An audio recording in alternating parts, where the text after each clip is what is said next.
So I thought I would kick things off. We have a great speaker for you today from the library. Our director, Maureen's here. And I say all the time, you know, I walk in these department head meetings and I'm surrounded by rock stars. You know, people that really are working hard to enhance the quality of life for you folks here in Westboro. And I'm really proud and honored to be a part of that team. It's nice when you can bring in other department heads to kind of explain what they do for the betterment of our community. Update on the PD. We're continuing to march with accreditation and certification. We just went to the Board of Selectmen meeting, Lieutenant Daniels and I, who's here today, to give a presentation on that, as well as the body-worn camera program. We had a trial period last month, kind of working out the kinks. So you will see now that our officers are wearing body-worn cameras, and they will advise you, you know, that you're being audio and video recorded when they've been activated. And Sergeant Shipwright is here today, and he's actually wearing them. So if you'll see, if you look right on the middle of his chest, that's the camera. And basically, in a nutshell, we're going to be acquiring technology where when the officer turns on the blue lights, the emergency equipment, the camera will turn on. If the officer has to draw their firearm or their taser, it will automatically turn on, because in times of stress, you know, we want to make sure we capture that footage. And the really good news about these cameras, why the staff has been extremely supportive, is we have had a couple complaints that have come in from citizens. We were able to review the footage and find the officer did not violate any policy and acted appropriately, and what was alleged just wasn't true. And the other good thing about these cameras, when we do see something that concerns us, we're able to retrain and take corrective action on that. So it's really a win-win all the way around. I think it's going to help us with court cases, and it's showing you folks that, you know, we're a very transparent agency, and we really want to make sure we are doing the job right. And beyond that, things are going very well. Looking forward to the nice weather coming, like today. We're going to make sure that we continue this program right on through the spring and summer. If there is something that you're looking to learn about or to hear about, please give Lieutenant Daniels, myself, an email or a phone call, and we'd be happy to put on those programs for you. So again, thank you for having your police department here every month, and I look forward to seeing you next month. Thank you very much.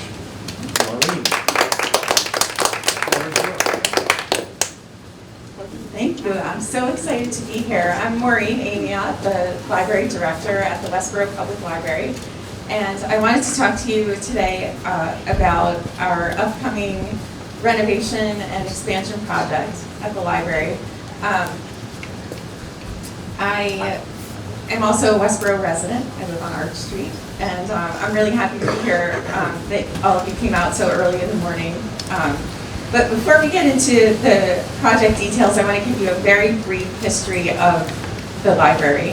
And you're welcome to follow along in the handout packet. I gave you the slides.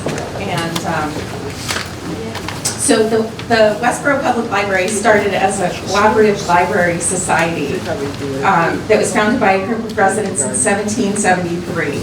And back in that time, a lot of libraries were organized as cooperative societies where people who had the means would contribute money into a pool of money, and they would buy books and share them with each other.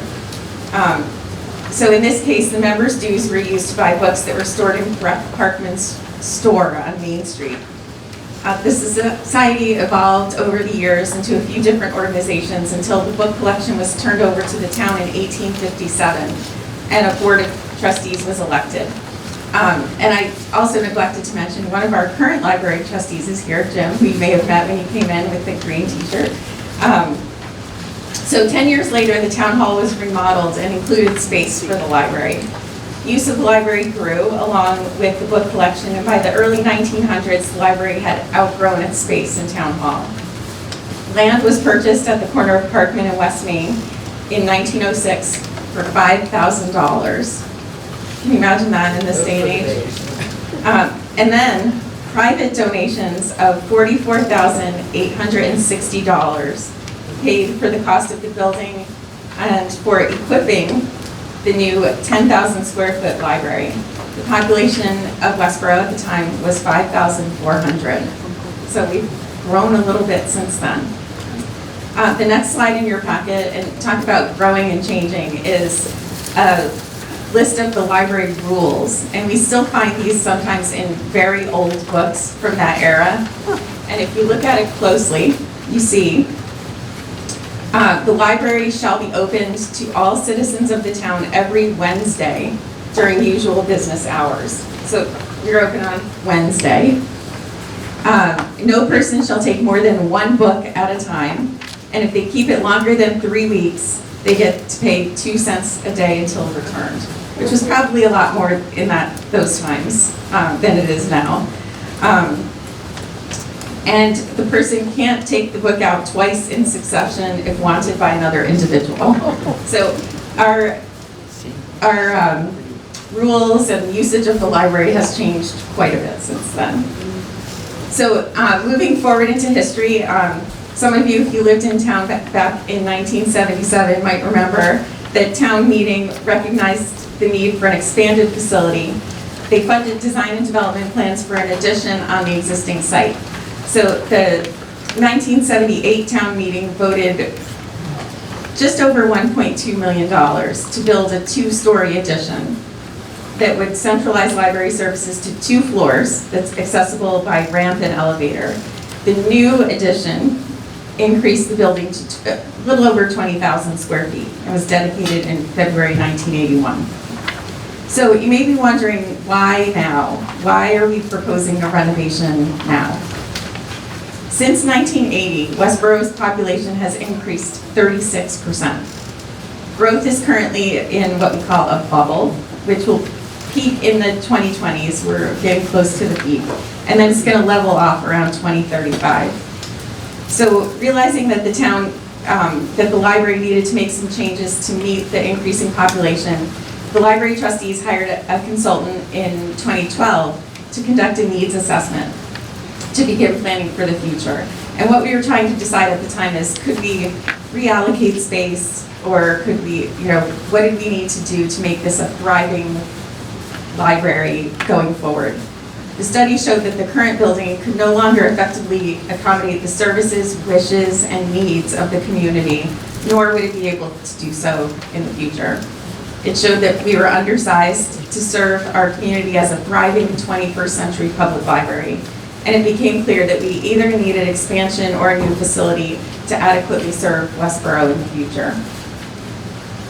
So there's a slide that looks like one of those slips that goes in the back of the card, the back of the book. And it says all this and more on it. And what I'm showing you there is the way people use libraries and the services that they want and expect have changed dramatically since the 1980s. We provide all of those services you see there, such as loaning things like snowshoes and Wi-Fi hotspots, downloadable and streaming content. We have a notary, and we offer engaging programs for children, teens, and adults, including our popular Screen on the Green event that we hold each summer, that will be back again this summer in July. And we also offer home delivery of materials for patrons who can't get to the library, and so much more. We did a lot of home delivery during COVID, and that's still a service that we offer. So if you ever need us to bring materials to you, we are happy to do that. We're not Domino's. You can't call us and order up your book and have it delivered hot and fresh in 30 minutes. But we will get it to you as quickly as we can if you need us to. And we also appreciate it if it's not like, oh, you know what, it's raining out, I don't feel like going out, can you just bring it to me? But if you have a real need and you can't get to us, we will be happy to. As much as we would love to be Domino's, we just don't have enough people on our staff to do that. So moving forward, we applied for a grant for planning and design from our state agency, the Massachusetts Board of Library Commissioners. You'll hear me talk about them as the MBLC. That was in 2014. And we began the work for a new plan. When the plan was complete, the MBLC announced a new round of construction grants. So those grants would implement the planning and design that we have just completed. We were notified in July of 2017 that our application was successful, and we were placed at number 11 on a prioritized waiting list for funds, which was a little disappointing at the time. We were hoping to be number 1, but we were number 11. We are now at number 1 on the waiting list. When the MBLC announces their grant awards in July of 22, we expect to be awarded our grant. At that point, we'll have 6 months to gain local approval of the project, and we expect that vote to take place at this coming October's town meeting. So if you see a slide that looks like this one with the red and gray boxes, this shows the space deficiencies in the current building, with the existing areas in gray and the additional space needed in red. The point of this slide isn't to make you squint. I see some of you squinting. I'm not trying to make you squint and read tiny words, but I'm trying to show you in a visual way how much additional space is needed. The biggest needs, as you can see, are in the children's spaces, teen area, meeting spaces, local history, and our staff support space. The proposed project calls for demolition of the 1980 addition and a small portion of the rear of the 1908 building. A new 3-story addition would be added, starting about 4 feet lower than the current addition, so that all the floors in both buildings would match. And updated mechanical systems would be able to be installed. The historic character of the building will be preserved and woven into the addition, since the library, as we know, is a significant building in the West Main Street Historic District. So going through the process to determine the best option for the library, the building committee considered 7 different options. And you have that on the slide called preliminary design options. The first one, base repair code minimum, would just fix issues with the building that currently exist. The windows, for example, in the 1908 building, we're pretty sure are original to the building, single pane, drafty, and the exterior wood frames are disintegrating. Our custodian, who is a rock star, spent a chunk of the time during the COVID shutdown working outside on those windows, very carefully puttying them back together and then painting them, trying to Band-Aid them to get us through until we get to the renovation. We had a town meeting article, you may remember, a few years ago for window replacement, but when we heard there were construction grants coming, we chose to return those funds to the town and wait for the renovation so that a grant could help pay for them. Just fixing things like the windows, upgrading our electrical systems, assessing and repairing or replacing the 116-year-old slate roof, and fixing some structural issues would trigger full compliance with the Americans with Disabilities Act and would require us to bring the building fully up to code. Repairs of this nature are not eligible for grant funding from the Board of Library Commissioners.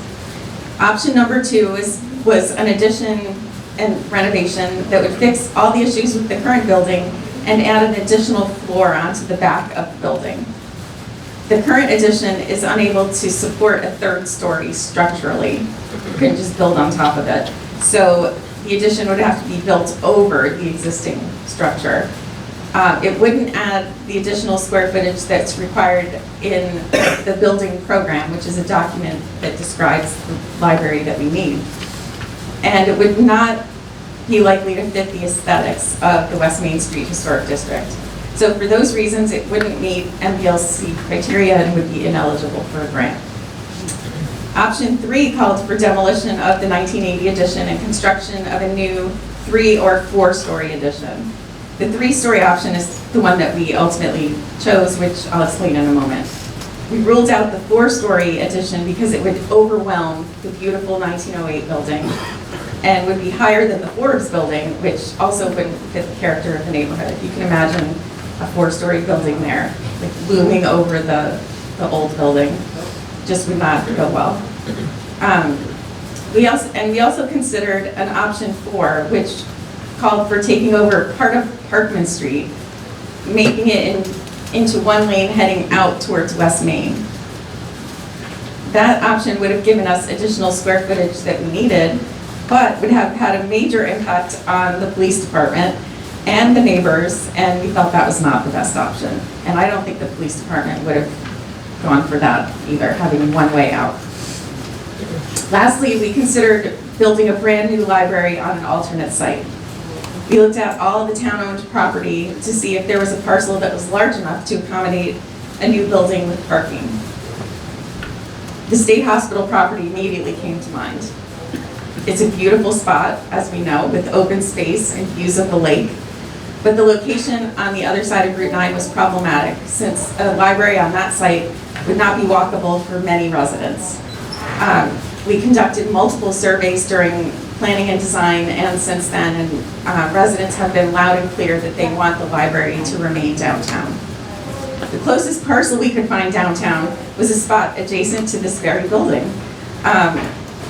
We examined this spot and determined that there wasn't enough land for a building the size we needed and the additional parking that we would need. It also would have limited any future expansion of this building. It was located a little bit too far from the center of town and wouldn't be walkable for downtown residents.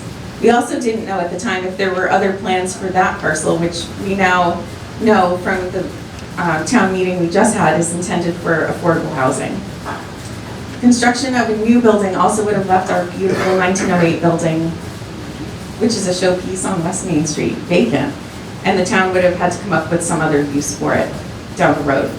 I think, personally, it's a really special feature of our building that for 114 some years, anytime a Westboro resident went to the library, they came to 55 West Main Street. Having worked in other parts of the country where we celebrated in a big way the 10th anniversary of our branch library, having a place where people have been coming for over 100 years is a really special thing. We have a long history in this location and we're committed to protecting that history while providing a library that the town needs and deserves. So looking at what some of the plans are, this slide gives you a kind of an aerial view of the existing building. The dotted line is our property line. The Congregational Church is above and the Forbes building is below. The next one that's called Existing Condition Floor Plans shows you our existing floor plans. And again, not to make you squint or read tiny words. The orange space on where it says lower level is our existing children's room. The light yellow next to it is the meeting room, which currently holds a maximum of 40 people. The rest of that area is restrooms, mechanical spaces, our staff room, and Friends of the Library book sorting area. The main level is in like a bluish color on the right-hand side. That's the adult section with computers, shelving, and the Westboro Center for History and Culture, our local history area. In the middle in light yellow is the checkout desk area and the stairway to the lower level. And then the bluish purple area in the front of the building is our quiet reading room with newspapers and magazines. And that little tiny green space is our very undersized teen room. The upper level drawing on the bottom left shows staff offices in blue, along with a small meeting room that can hold about 15 people max. The rest of that space is unusable attic space, and that opens out to the flat roof where some of our HVAC equipment is located. So our preferred option site plan, that slide shows the aerial view of the proposed addition in red. It would go a few feet closer to the property lines in the back and on the Parkman Street side with a new side entrance and a courtyard area outside. It's interesting that our community survey that we just finished, many people were asking for outdoor space to gather for programs, just to meet each other. So we'll definitely be looking at how we can revamp our outdoor space. The next one where it says preferred option lower level plan. This is a possible option for the lower level, but as we start to refine our plans, some of the interior layouts will probably change. So these are all just very high level ideas, but I want to give you an idea of kind of what the designers were thinking.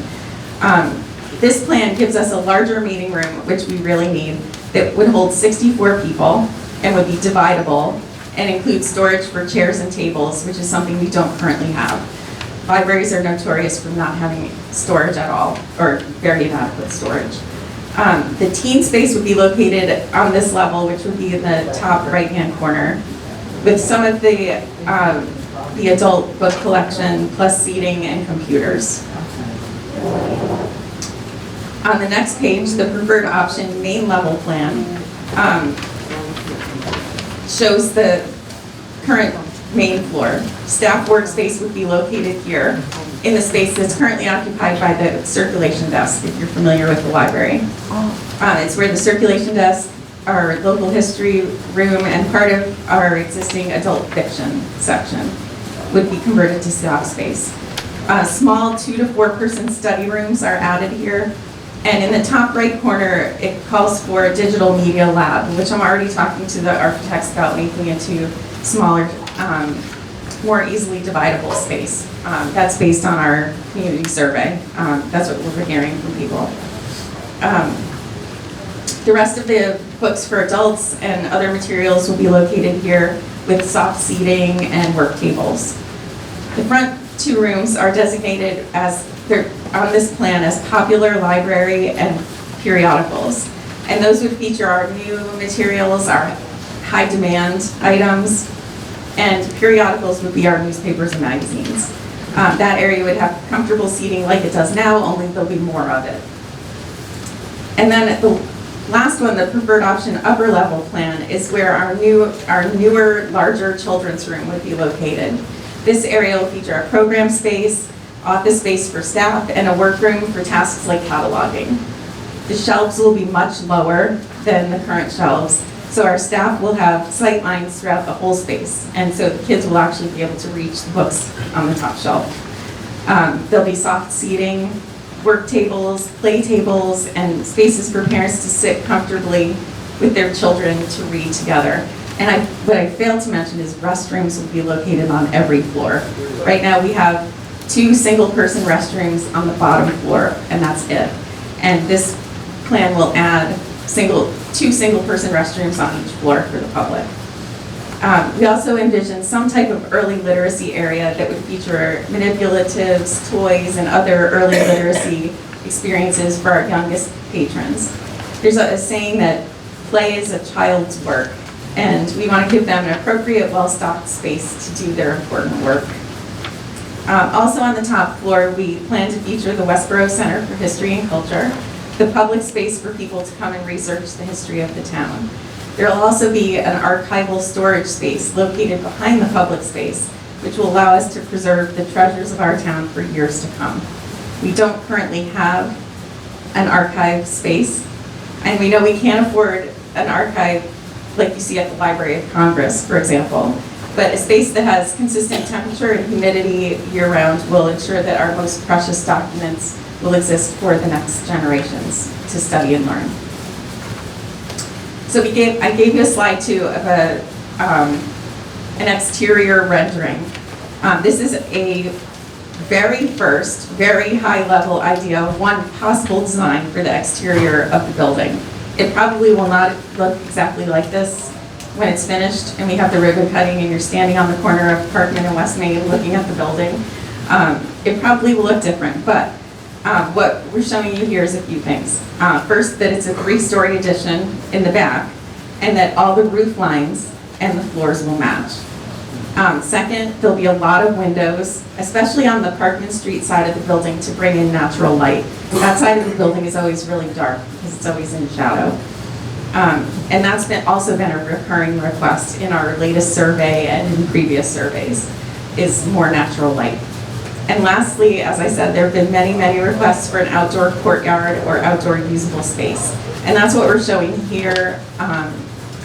And several community members and the veterans on our staff have also requested that we add a flagpole.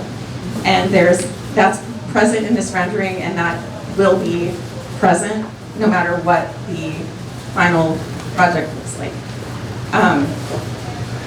Then on the next page, there's a first concept of what a renovated children's room could look like. And here you see the lower shelves, brighter colors, fun furniture, and even shelves that act as tunnels for the kids to crawl through, but the parents can't fit through them.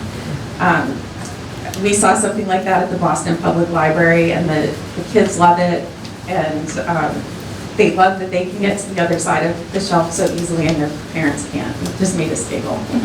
And there's shelving that allows us to display the books with the covers out, so they're easy to browse, and there's lots of natural light and energy. And with this rendering, my personal comment on it is it's a little bit beige and neutral, and so I'm hoping for some more colors, and but it's, you know, just first concepts.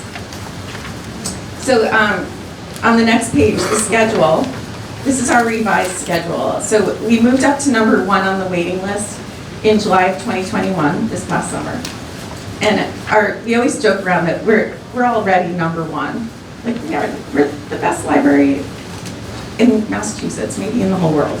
But now we're really number 1 on the top of the list.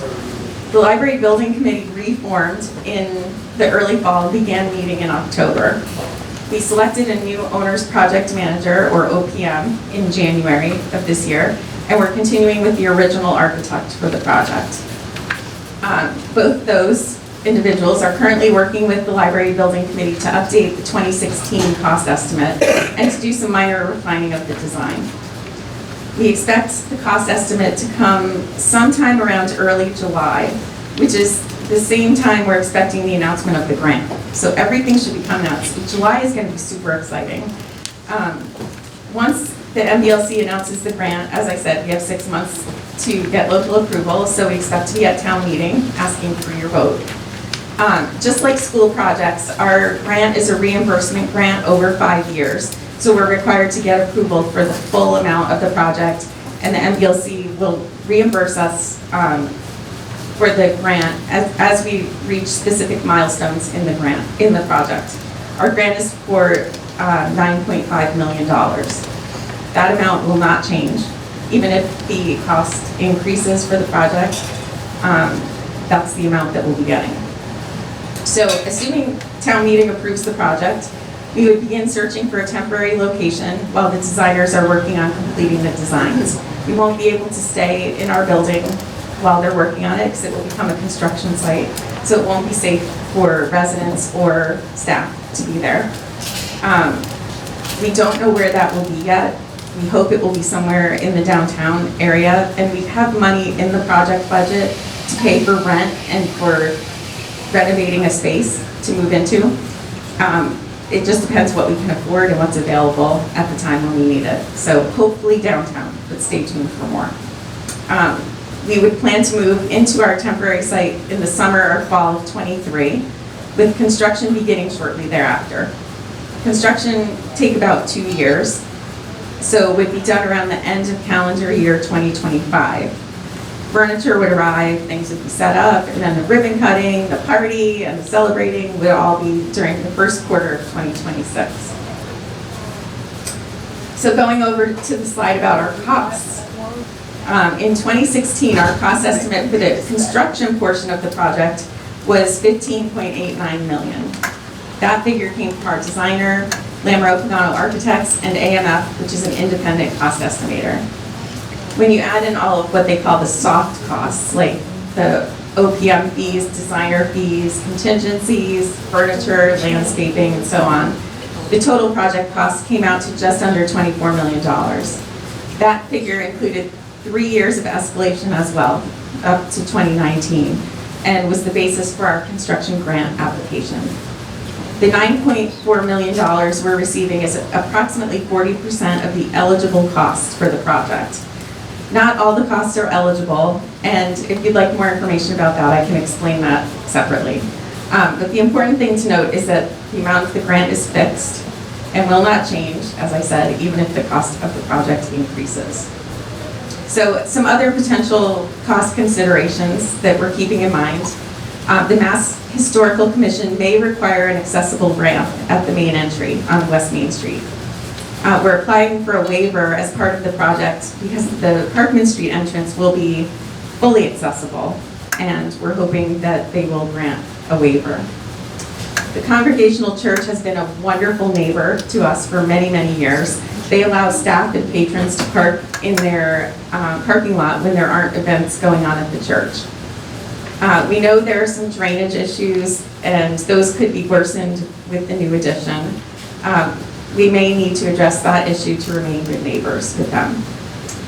There's also been word that the state may be releasing changes to the energy code, and there are efforts to make Westboro more energy efficient through the Climate Action Plan and other green initiatives. So we'll take all those factors into consideration when designing the building and its supporting systems. We intend to make it as green as we possibly can. COVID has wreaked havoc on many, many things, as we know, and we don't yet know the effect on our project as it relates to the labor force, the supply chain, or even vacant space for the temporary building. But lastly, some good news. The U.S. Treasury is formulating a coronavirus capital projects fund at the federal level. This program would award funds to the states to invest in local capital projects. One of the allowed uses that we know of already is for libraries. Massachusetts has applied for funding, and we'll hear in the fall of this year how much is coming and what the state intends to use it for. Hopefully some of it will come our way. So to wrap things up, if we don't do this project now, it will likely be 2029 before the MBLC is able to offer another planning and design grant round, and probably 2030 to 2031 for new construction grants.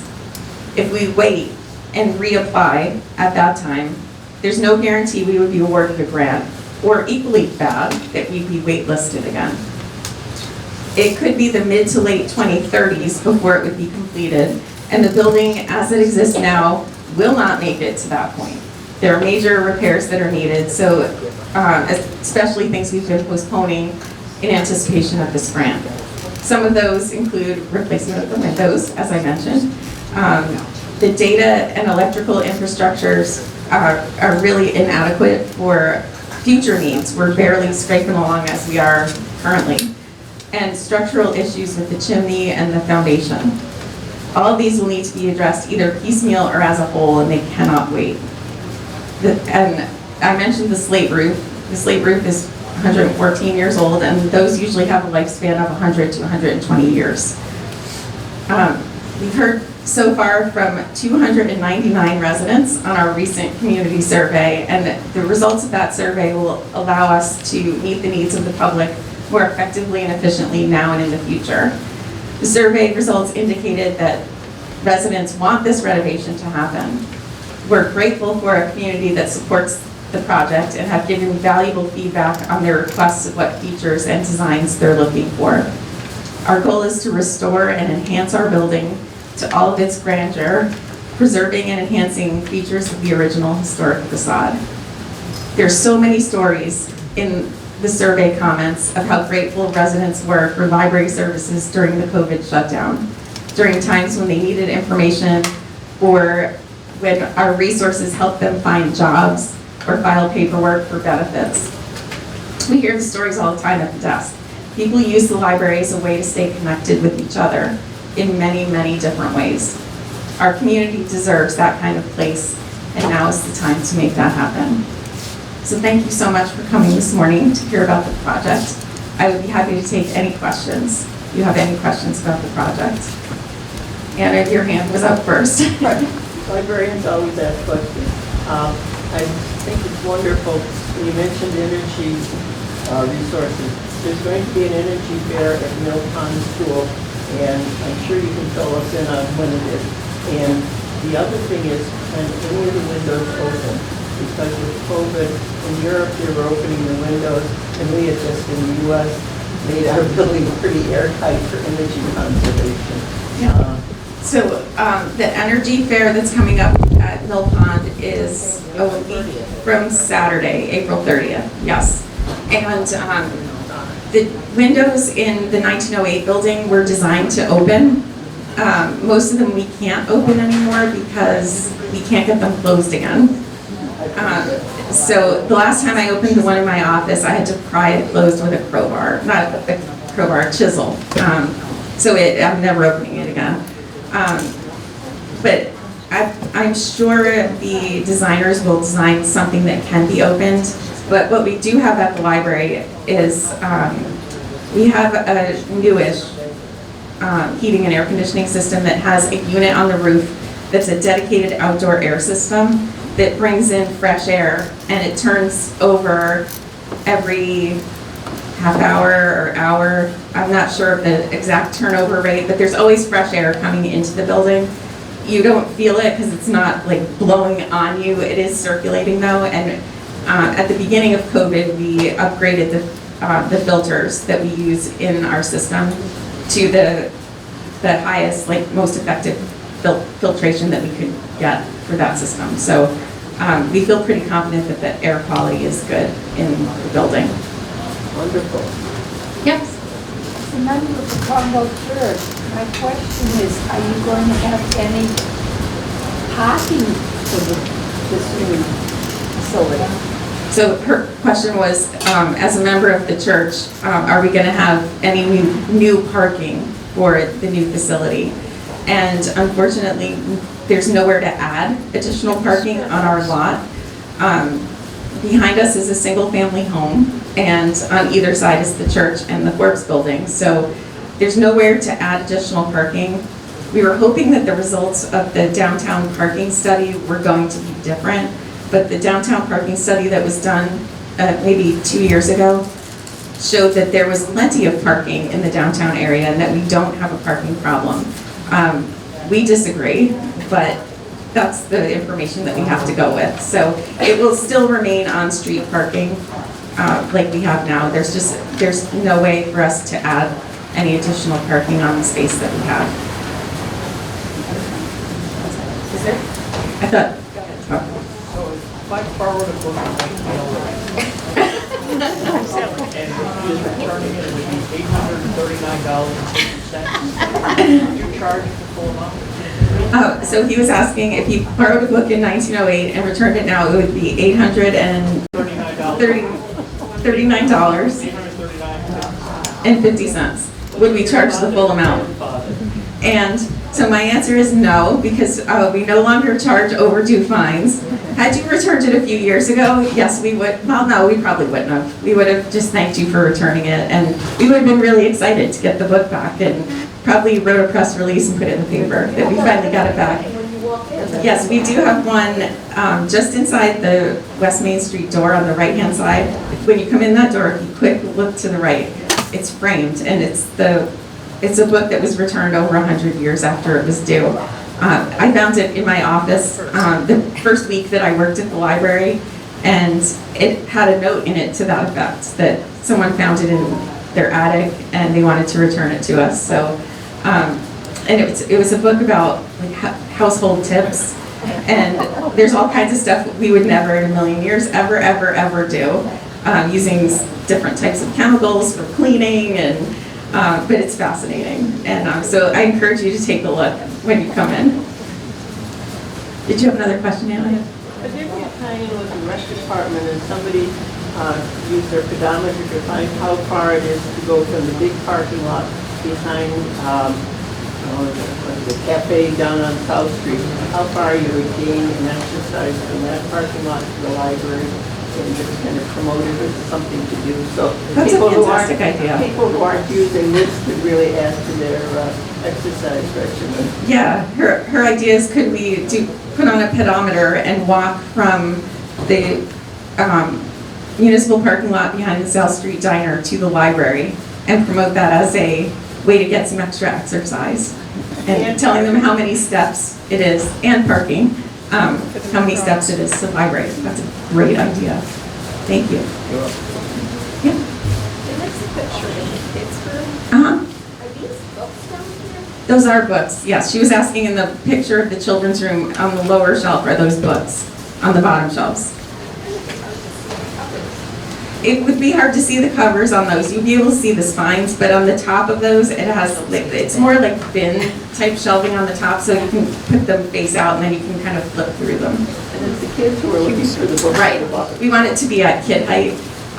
And our shelvers tend to be high school kids. It's usually their first job as a shelver at the library. We call them pages. And it's a little easier for them to get down on the floor and put all the books away than it is for some of the rest of us. That's right. So we'll be here for a little while longer, Jim and I. If you have any questions, about the library or the project, anything you would like to know, but thank you for being here today. I really appreciate you coming, and I hope I'll see all of you at the library, and we will be keeping the community informed as things progress with the project, with the grant, and with our efforts at town meeting in the fall. So thank you very much.